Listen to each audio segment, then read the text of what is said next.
excited about Halloween? Anybody? Hey, it's Jess here, and I have a treat for you today. I am here with my yoga instructor here at her personal studio. She just gave me a nice yoga workout, and we were talking about lower back pain. A lot of times when you are working out with weights or working out at all, you have lower back pain, okay? And that is because your hips are tight.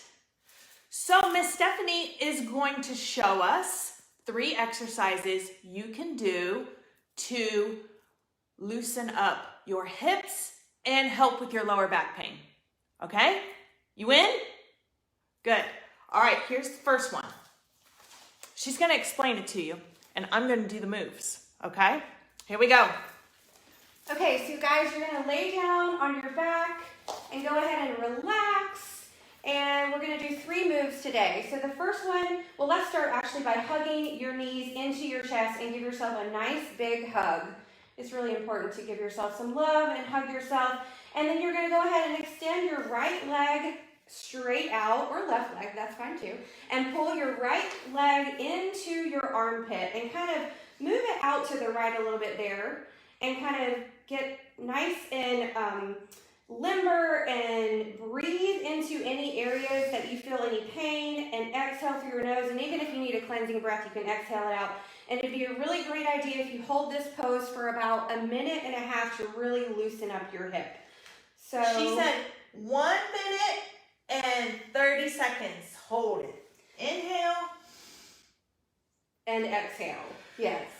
And then once about 1.5 minutes has passed, you're going to go ahead and do what we call reverse pigeon. So you're going to cross your ankle over your thigh and start to bring your left thigh in and thread your arms right through there, grab your thigh. But if you need some assistance, you can push this person's foot right into your hip, and then you can use your elbow to push into your right knee there, and you're going to get a nice stretch right through here into your hip. Make sure that you breathe in through your nose, and any places that you're tight, you want to exhale right into those places and let any of that tightness go and any of those toxins go. And hold that, I would say probably for about 15 seconds to 30 seconds, however long you can, and just breathe into that spot. Once you're done, then you can go ahead and hug your knees in again, give yourself a nice big hug, and we're going to twist over to the side now. So you can twist over to your left, drop your knees all the way to the mat. If you need any assistance, you can see how Jessica is using her right hand there to press down onto her knees. And then her left arm, she's got completely extended, and just relax. If you can, and your body is flexible enough and you're not too tight, you can look over that left hand. Oh, sorry, we're back. Sorry, technical difficulties, but we are back. So you're going to hold that pose again for about 30 seconds, even longer if it feels really good to you. And when you're done with that side, now we're simply going to do everything else on the other side. So just rotate back in, give yourself a nice big hug. Oh, sorry. Nope, that's okay. Always a good idea to give yourself a nice big hug, and then stretch out again. So this time she's going to put her, did you do that side last time? This is the next time? Okay, sorry. This time she's going to put her right leg out. Take your left knee and try to get it right up as close as you can into that left shoulder, and really just pull that in. And you want to hold this again for about 1 minute and 30 seconds to really loosen up your hip joint and get into those lower back muscles.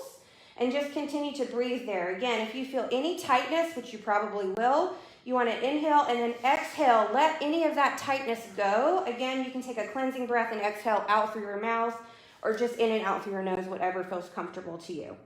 And once you've held that pose for 1 minute and 30 seconds, again, you're just going to cross your ankle over your thigh, thread your arms through, grab that quad there and pull, or hamstring, sorry, and pull that in. And then again, if you need some assistance, you can take a person's foot and then have somebody else come by and just grab your knee and kind of square up, because you really want your hips to be square, and you want to breathe into those places that you feel that tightness. And then as You finish that pose, give yourself a nice big hug, and now you're just gonna do a supine twist, again, over to the opposite side. You can use your hand to press your knees down if you need to. Sometimes my knees wanna kind of pop up, so I use that left arm to press down onto the top of my knees, and then stretch your right arm out and just try to relax with both of your shoulders touching the back of the mat there. And just try to relax your head and your neck and let everything kind of go. So you can see how Jessica's shoulders just kind of relax there. You just kind of want to let everything go, and you should feel a nice stretch really throughout your whole body, but especially your back and then down into your hips. Then finally, give yourself that nice big hug again. I personally like to completely stretch out at the very end. You can put your arms overhead, your feet out. Just kind of lay like that. You can wiggle, let everything go. And it's a nice way to stretch before a workout, after a workout, when you wake up in the morning, before you go to bed at night. These are all great stretches to help you. Isn't she amazing? Thank you so much. Okay, so like Stephanie said, it's a good thing to do is to do this actually before you do your squats, okay? This will open up your hips for you if you're gonna do a squat routine, and not necessarily after. You would do it later in the day or the next morning, and that will loosen up your hips for you. Thank you so much. Appreciate you. Okay, guys, have a good weekend. And remember, your body is a temple. You have to treat it like one. Talk to you later. Bye.